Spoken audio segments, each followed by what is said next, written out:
Tom Reynolds had always been a man of simple pleasures. Born and raised in a bustling city, he often dreamed of escaping the noise and chaos for something quieter, something closer to nature. By the time he turned 47, Tom realized that life was too short to keep postponing his dreams.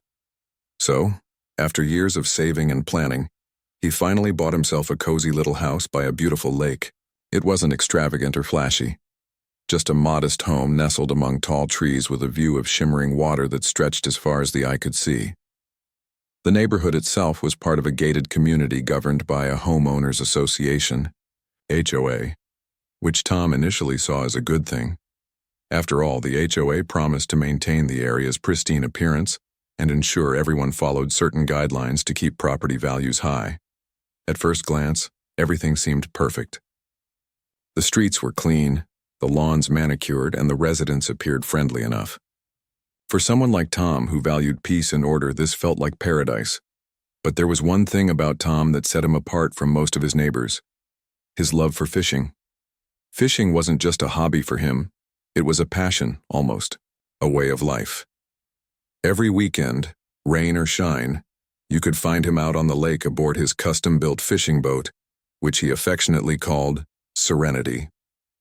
To Tom, the boat was more than just a vessel. It represented freedom, adventure, and a connection to the natural world. He had spent months designing it, choosing every detail carefully to make sure it suited his needs perfectly. From its sturdy, wooden deck to the small cabin where he stored his gear, Serenity was his pride and joy. Living by the lake gave Tom endless opportunities to indulge in his favorite pastime. On calm mornings, he would glide across the glassy surface of the water, breathing in the fresh air and listening to the gentle lapping of waves against the hull. Sometimes he'd catch fish, but even when he didn't, he found solace in simply being out there, away from the distractions of modern life.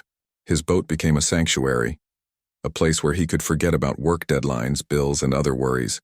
However, not everyone in the neighborhood shared Tom's enthusiasm for his beloved boat. While some neighbors admired Serenity and enjoyed chatting with Tom about his fishing trips, others weren't so fond of it. They whispered behind his back, criticizing the boat's appearance and complaining that it didn't fit with the upscale aesthetic of the community. One neighbor even went so far as to tell Tom that his boat looked too rustic compared to the sleek yachts owned by other residents. Another mentioned that having the boat docked near their property made them feel like the neighborhood was losing its charm. At first, Tom tried to ignore these comments. He figured people were entitled to their opinions, and he didn't want to let negativity ruin his happiness. But over time, the criticisms grew louder and more frequent. A few letters appeared in his mailbox from the HOA, politely reminding him of the rules regarding boats and docks. According to the HOA guidelines, any watercraft visible from the shore needed to meet specific aesthetic standards, whatever that meant. Tom read through the rules carefully and assured himself that his boat complied with all the requirements. Still, the complaints persisted. What bothered Tom most wasn't the criticism itself, but the underlying attitude behind it. It felt like some people didn't want him there, not because of anything he'd done wrong, but because they thought he didn't belong. He couldn't help but notice how differently they treated him compared to other homeowners. Sure, he might not have had the fanciest house or the newest gadgets, but he paid his dues on time and took care of his property just like everyone else. Why should he be singled out? Despite the growing tension, Tom refused to let it get to him. He continued taking Serenity out onto the lake whenever he could, determined not to let anyone spoil his enjoyment. If anything, the criticism only deepened his attachment to the boat. It reminded him of why he loved fishing in the first place. It was about simplicity, independence, and finding joy in the little things. No amount of snide remarks or passive-aggressive notes could take that away from him. Still, Tom couldn't shake the feeling that trouble was brewing beneath the surface. There was something unsettling about the way certain neighbors looked at him when he walked by, or how conversation stopped abruptly whenever he entered a room. It was as if he were being watched, judged, and silently condemned for daring to live differently from the rest. He tried to convince himself that he was imagining things, but deep down he knew better. Something was off, and he couldn't quite put his finger on it. As weeks turned into months, the atmosphere in the neighborhood began to shift. What had once seemed like harmless gossip now felt like a storm waiting to break. Tom sensed that the HOA, and perhaps some of his neighbors, had bigger plans for him, though he couldn't yet guess what they might be. All he knew for sure was that he wouldn't back down without a fight. Little did he realize, however, that the conflict ahead would test him in ways he never imagined and ultimately change his life forever. Tom's peaceful life by the lake took a dramatic turn one chilly autumn morning. The air was crisp, carrying the faint scent of fallen leaves and wood smoke. As he stepped outside to grab the newspaper, his eyes were immediately drawn to a thick column of black smoke rising in the distance. At first, he thought it might be coming from a neighbor's chimney, but as he followed the trail of smoke toward the lake, his heart sank. The source wasn't hard to find. It was Serenity, his beloved fishing boat engulfed in flames. Panic surged through him as he sprinted toward the dock. Flames licked hungrily at the wooden deck, consuming everything they touched. Thick plumes of smoke choked the air, making it hard to breathe. Tom shouted for help, waving his arms frantically, but there was nothing he could do to save the boat. By the time firefighters arrived, the damage was done. What had once been a symbol of freedom and joy was now reduced to charred remains, floating listlessly in the water. Standing there, staring at the wreckage, Tom felt a mix of emotions: shock, anger, disbelief. His mind raced with questions. How could this have happened? Was it an accident, or something more sinister? The firefighters worked quickly to extinguish the blaze, but their efforts only confirmed what Tom already feared. This fire hadn't started naturally. Someone had deliberately set it. The news spread like wildfire through the neighborhood. Within hours, everyone seemed to know about the incident. Some neighbors stopped by to offer condolences while others whispered behind closed doors. Speculation ran rampant. Who would do such a thing, and why target Tom's boat? As investigators combed through the scene, they discovered clues that pointed to foul play. Traces of accelerant were found near the dock, suggesting that someone had poured flammable liquid onto the boat before igniting it. But the most chilling piece of evidence came in the form of an unsigned note left nearby. Written in block letters on plain paper, it read, "This is your final warning." The message sent shivers down Tom's spine. A warning? For what? He hadn't done anything wrong, or at least, nothing that warranted such extreme retaliation. The words echoed in his mind long after he'd handed the note over to the authorities. Whoever had written it clearly wanted him to feel afraid, to back down. But instead of cowering, Tom felt a surge of defiance. If someone thought they could scare him into submission, they were sorely mistaken. Rumors began swirling around the neighborhood, pointing fingers in unexpected directions. Anonymous tips hinted that members of the HOA board might be involved. After all, they had been vocal about their disapproval of Tom's boat, calling it an eyesore and demanding that he either upgrade it or move it elsewhere. Could their complaints have escalated to arson? It seemed far-fetched, but stranger things had happened. Determined to uncover the truth, Tom decided to dig deeper. He requested copies of recent HOA meeting minutes and emails, hoping to find some clue that might connect the dots. What he discovered shocked him. Buried within the records were discussions among board members about how to deal with problematic residents. One email chain stood out in particular. In it, several board members debated ways to pressure Tom into compliance, with one member suggesting drastic measures if necessary. While no one explicitly mentioned burning his boat, the tone of the conversation was alarming. Armed with this information, Tom confronted the HOA president during a community meeting.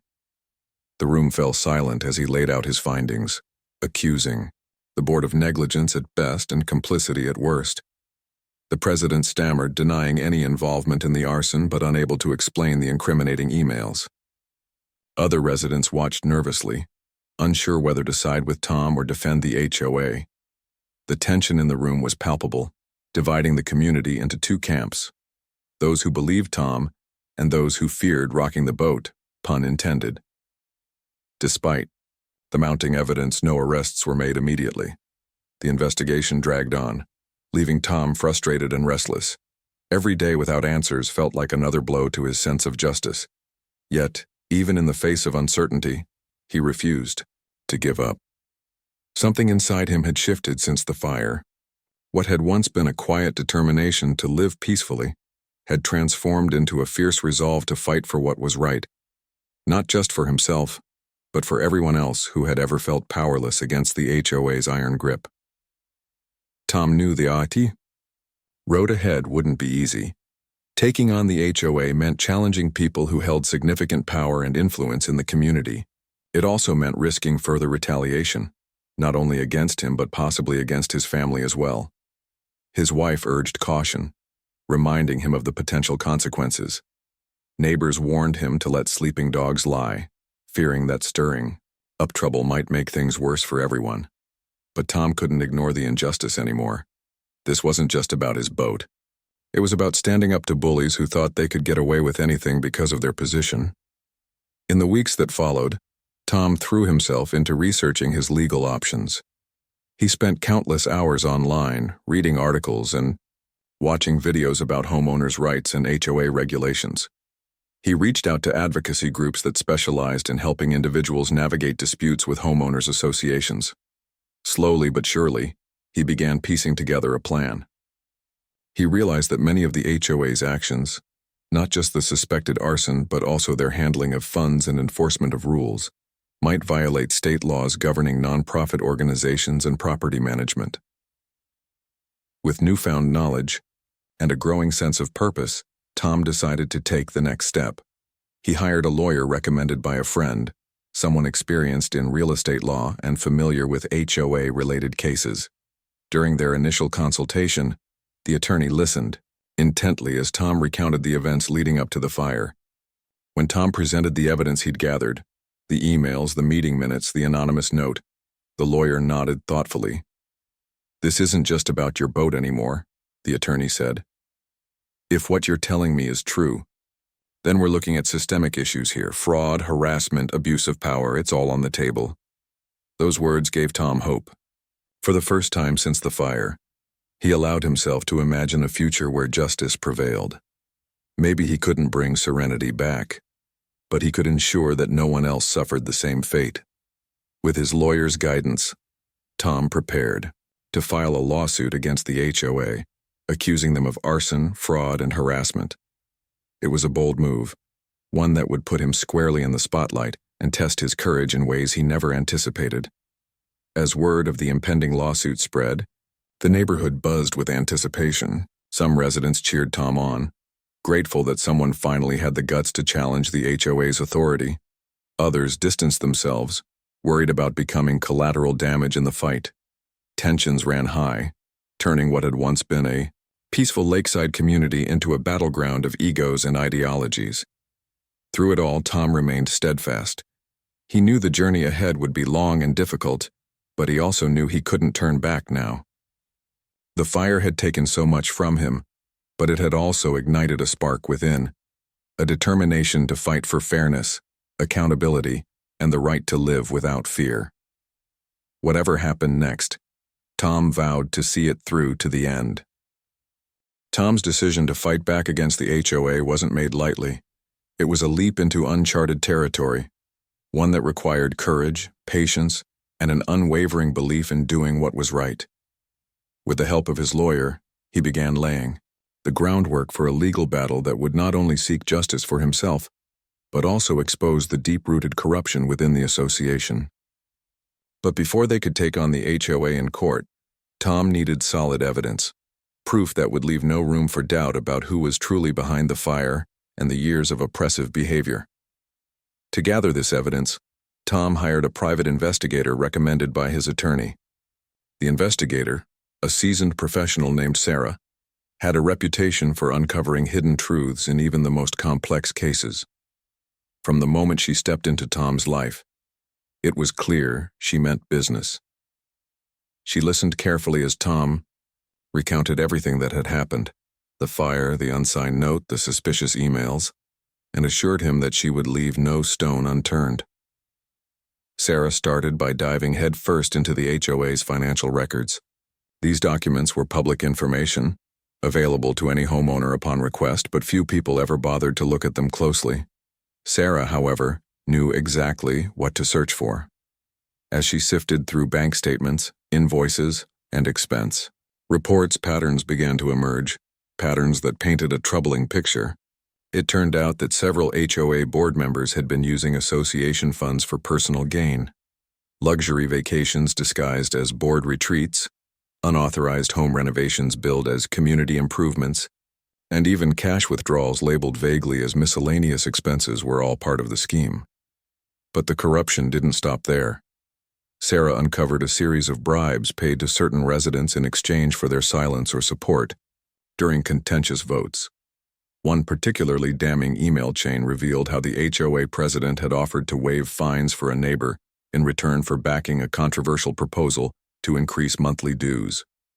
Another document showed that a contractor hired to repair the community pool had overcharged the HOA by tens of thousands of dollars, with the excess money funneled directly into the pockets of two board members. As Sarah pieced together the puzzle, she realized the arson might not have been an isolated incident. In fact, it seemed like just one example of a broader pattern of intimidation tactics used by the HOA to maintain control. Homeowners who dared to question the board's decisions often found themselves targeted with sudden inspections, exorbitant fines, or outright threats. Some had even moved away because they couldn't handle the pressure anymore. With each new discovery, Tom grew angrier, but also more determined. He couldn't believe the extent of the corruption hiding in plain sight. How had no one noticed this before? Or maybe they had and were too afraid to speak up. Either way, Tom knew he couldn't let it continue. Armed with Sarah's findings, he met with his lawyer to strategize their next move. The attorney reviewed the evidence and immediately recognized its significance. "This isn't just about your boat anymore," she said. "We're looking at systemic abuse of power. If we play our cards right, we can dismantle this entire operation." Together, they decided to file a lawsuit against the HOA, accusing them of multiple offenses: arson, fraud, embezzlement, harassment, and violation of homeowners' rights. The goal wasn't just to hold the guilty parties accountable, but to strip the HOA of its authority and force sweeping reforms. To strengthen their case, they reached out to other residents, encouraging them to come forward with their own stories of mistreatment. At first, many were hesitant. Years of living under the HOA's thumb had instilled a deep-seated fear of retaliation. But as word of Tom's bravery spread, others began stepping forward. One neighbor confessed that her fence had been torn down without notice after she refused to vote for a proposed rule change. Another revealed that he'd been hit with hefty fines for minor infractions, such as planting flowers outside the approved color palette. A third described how the HOA had denied his request for a wheelchair ramp, claiming it violated aesthetic guidelines, even though state law required reasonable accommodations for disabilities. Each story added weight to Tom's case, painting a clearer picture of an organization that prioritized control and profit over the well-being of its members. What started as a personal vendetta quickly evolved into a collective uprising. Residents who had once kept their heads down now rallied around Tom, united by a shared desire for justice. Meanwhile, the HOA scrambled to defend itself. Board members issued public statements denying any wrongdoing, calling Tom's allegations baseless and malicious. They accused him of trying to stir up trouble and warned other residents not to get involved. Behind closed doors, however, cracks began to show. Several board members resigned abruptly, citing personal reasons, while others distanced themselves from the controversy altogether. Even the HOA president, once so confident in his position, appeared rattled during interviews, stumbling over answers and dodging questions. As the trial date approached, anticipation built not just within the neighborhood but across the wider community. Local news outlets picked up the story, shining a spotlight on the scandal and drawing attention to the broader issue of HOA misconduct. Reporters interviewed Tom, his lawyer, and other affected residents, giving voice to those who had long felt powerless. The coverage sparked outrage among viewers, many of whom shared similar experiences with their own HOAs. For the first time, Tom realized his fight wasn't just about his neighborhood. It was part of a much larger movement. In preparation for the trial, Tom worked tirelessly alongside his legal team, reviewing documents, rehearsing testimonies, and strategizing every possible angle. The process was exhausting, both emotionally and physically, but he refused to give up. Every late-night meeting, every stressful phone call, every moment of doubt was worth it if it meant exposing the truth and protecting others from suffering the same fate. When the day finally came to present their case in court, Tom felt a mix of nerves and determination. Sitting beside his lawyer, he watched as witnesses took the stand, recounting their experiences with the HOA. Former employees testified about unethical practices, while forensic experts confirmed that traces of accelerant found near the dock matched chemicals stored in the HOA clubhouse. Emails and financial records were entered as evidence, leaving little room for denial. Throughout it all, Tom remained focused. He knew the stakes were high, not just for him, but for everyone watching. This wasn't just a legal battle. It was a chance to send a message that no one, no matter how powerful, was above the law. And as the judge listened intently to the arguments presented, Tom allowed himself to hope that justice might finally prevail. By the end of the trial, the courtroom was packed with residents, reporters, and curious onlookers eager to hear the verdict. Tensions ran high as the judge delivered his ruling. The HOA was guilty of arson, fraud, and numerous other violations. Not only were they ordered to compensate Tom for damages, but the current board was dissolved and the association placed under temporary state supervision until reforms could be implemented. For Tom, the victory was bittersweet. While nothing could bring serenity back, the ruling marked the beginning of a new chapter, one defined by accountability, transparency, and fairness. More importantly, it proved that standing up for what was right, no matter how daunting, could make a difference. As he left the courthouse that day, surrounded by neighbors who cheered and clapped, Tom felt a sense of peace he hadn't known in months. The road ahead wouldn't be easy, but for the first time in a long time, he believed in the possibility of change. The aftermath of the trial sent shockwaves through the neighborhood, shaking the very foundation of the once tight-knit community. For years, the HOA had operated like an untouchable entity, wielding its power with little regard for fairness or accountability. But now, thanks to Tom's relentless pursuit of justice, the truth had come to light, and the consequences were monumental. The judge's ruling didn't just dismantle the current HOA board, it set off a chain reaction that would reshape the entire community. In the days following the verdict, residents found themselves grappling with mixed emotions.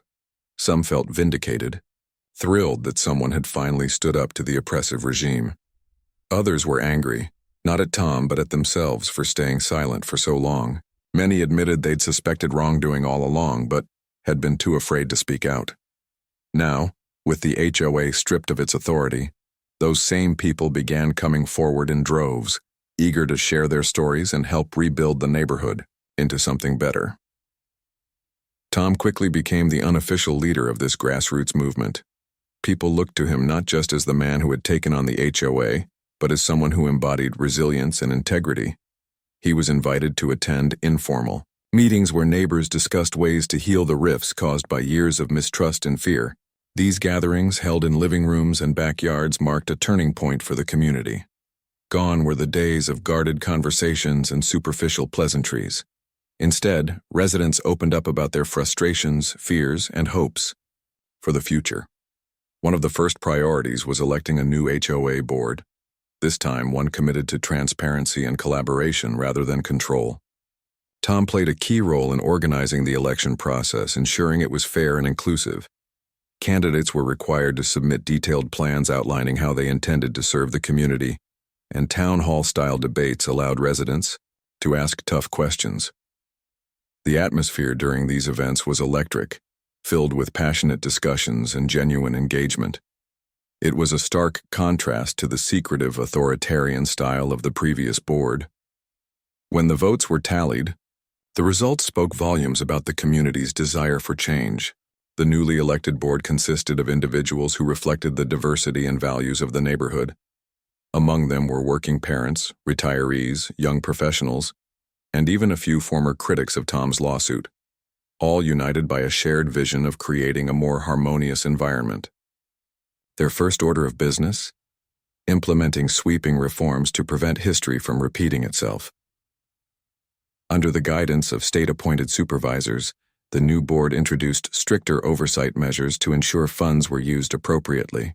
Financial records were made publicly accessible online, allowing homeowners to track every dollar spent. Regular audits became mandatory, and any major decision required approval from a majority of residents through transparent voting processes. Penalties for violations of rules were standardized, eliminating arbitrary fines and selective enforcement.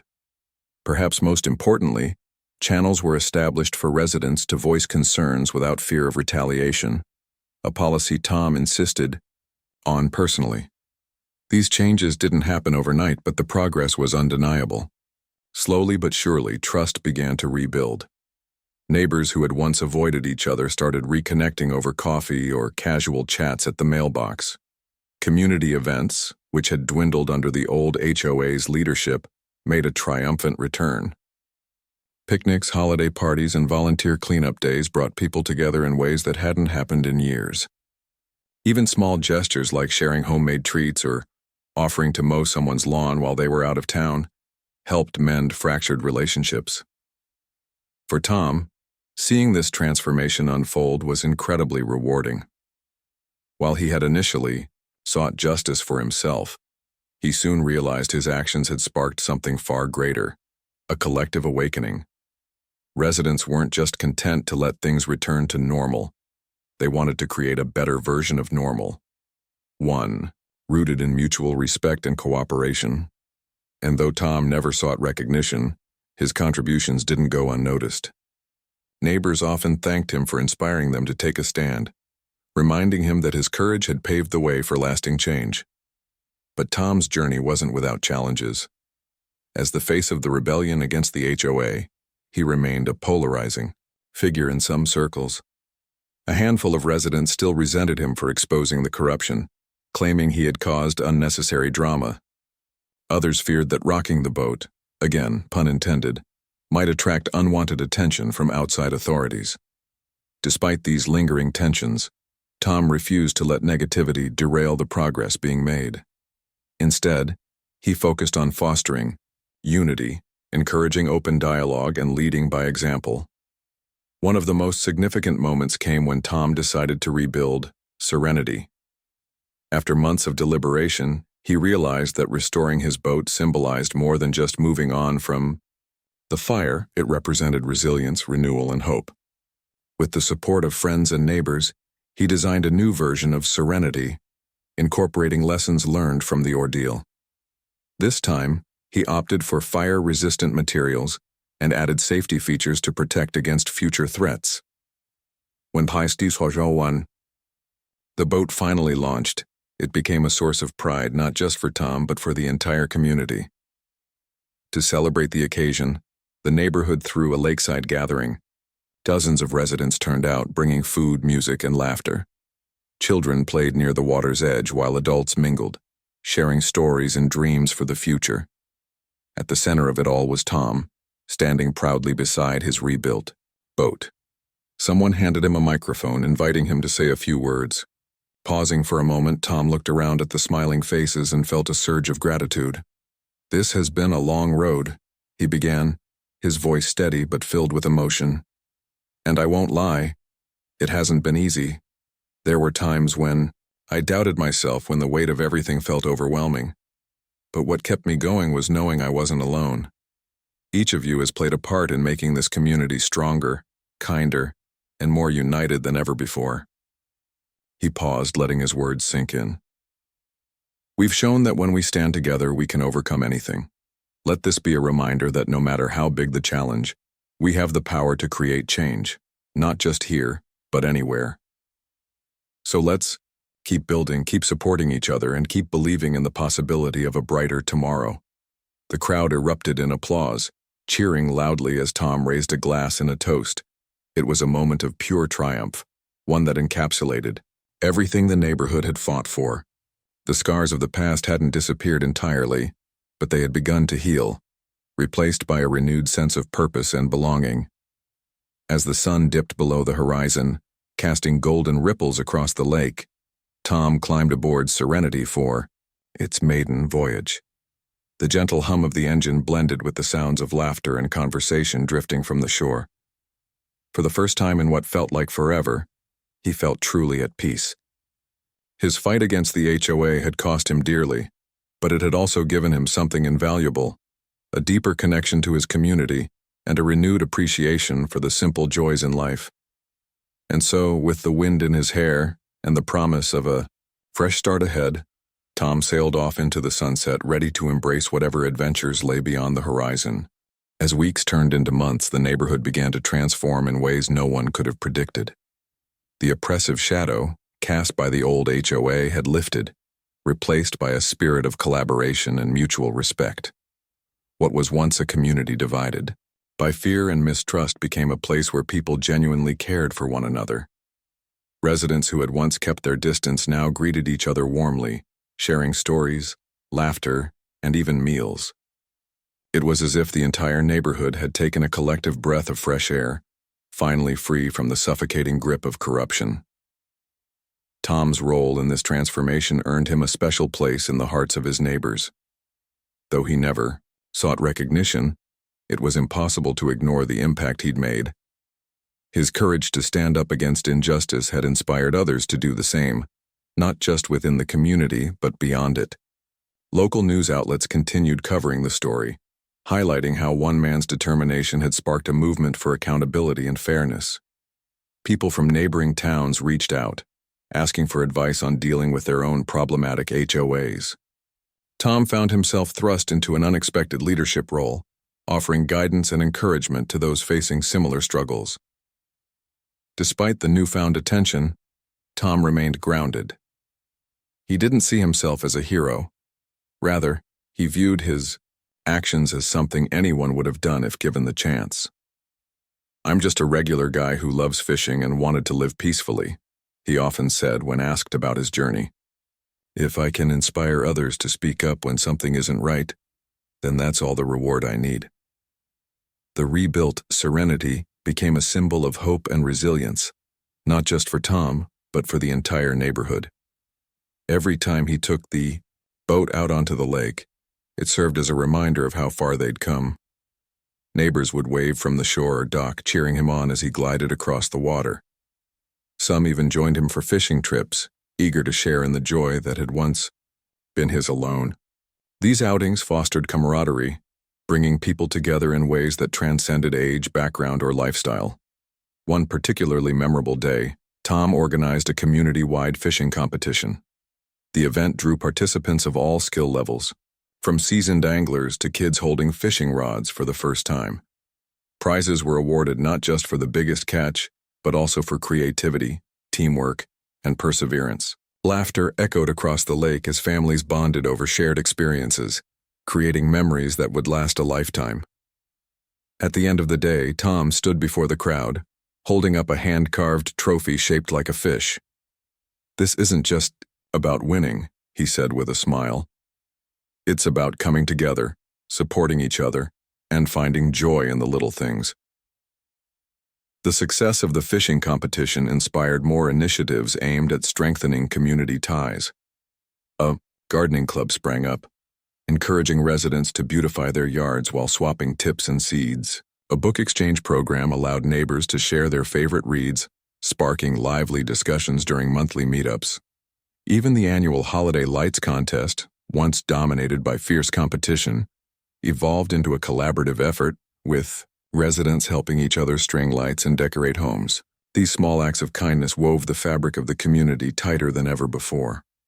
For Tom, life settled into a rhythm that felt almost surreal after everything he'd endured. Mornings were spent sipping coffee on the porch, watching the sun rise over the lake. Afternoons were reserved for fishing trips, either solo or with friends. Evenings brought opportunities to connect with neighbors, whether through casual chats or organized gatherings. The tension and fear that had once clouded his days were replaced by a profound sense of peace, a feeling he hadn't experienced in years. Still, Tom knew the scars of the past wouldn't disappear entirely. There were moments when he caught himself looking over his shoulder, half expecting trouble to resurface. The memory of the fire lingered, haunting his dreams on occasion. But instead of letting these reminders weigh him down, he chose to see them as testaments to his strength. They reminded him of how far he'd come and reinforced his commitment to protecting what mattered most: his family, his home, and his community. The new HOA board worked tirelessly to ensure transparency and fairness. Monthly meetings were open to all residents, fostering a culture of inclusivity and accountability. Decisions were made democratically, with input from everyone affected. When disputes arose, and they inevitably did, they were resolved through respectful dialogue rather than intimidation or coercion. The contrast between this approach and the methods of the previous board couldn't have been starker. Under the new leadership, the neighborhood flourished. Property values increased not because of strict aesthetic rules but because of the genuine sense of pride residents took in their community. Homes were maintained out of love, not fear of fines. Gardens bloomed with vibrant colors, and streets buzzed with activity as neighbors walked dogs, rode bikes, and played catch. Children laughed freely, knowing they lived in a safe and supportive environment. For the first time in years, the gated community felt less like a fortress and more like a true neighborhood. Tom's wife, Sarah, noticed the change too. She had initially been hesitant about taking on the HOA, worried about the potential fallout. But seeing the positive impact their fight had on the community filled her with pride. "You did this," she told Tom one evening, as they sat by the fireplace. "Not just for us, but for everyone here." He shook his head modestly. "We did this," he corrected her. "None of this would have been possible without the support of our neighbors. This is proof that when we work together, we can overcome anything." As the seasons changed, so did Tom's perspective. The fire that had destroyed Serenity had also ignited something within him, a fierce determination to protect justice and fairness. While he never wished for such a painful experience, he recognized that it had taught him invaluable lessons about resilience, courage, and the power of standing up for what's right. Those lessons stayed with him, shaping the way he approached life moving forward. Years later, when new families moved into the neighborhood, they were greeted with warmth and openness. Longtime residents eagerly shared stories of the HOA scandal, not to dwell on the past but to emphasize the importance of staying vigilant and united. Tom's name often came up in these conversations, not as a cautionary tale but as an example of what one person could achieve when they refused to back down. His story became part of the community's lore, passed down from generation to generation. On quiet evenings, Tom would sit by the lake, listening to the gentle lapping of waves against the shore. Sometimes, he'd reflect on the journey that had brought him here, the challenges, the victories, and the friendships forged along the way. Other times, he'd simply enjoy the moment, grateful for the peace and beauty surrounding him. No matter what, he carried with him the knowledge that he had made a difference, not just for himself but for countless others. And so, every weekend, Tom returned to the lake aboard Serenity, casting his line with pride. The boat wasn't just a vessel anymore. It was a testament to survival, unity, and the enduring human spirit. As he watched the sunset paint the sky in hues of orange and pink, he felt a deep sense of fulfillment. Life had thrown its share of storms his way, but he had weathered them all and emerged stronger than ever. In the end, Tom's story was about more than fighting an unjust system. It was about finding strength in adversity, building bridges where walls once stood, and proving that even the smallest voice could spark monumental change. For Tom Reynolds, the battle against the HOA had been a defining chapter in his life. But it was also the beginning of something greater, a legacy of hope, courage, and unwavering belief in the power of community.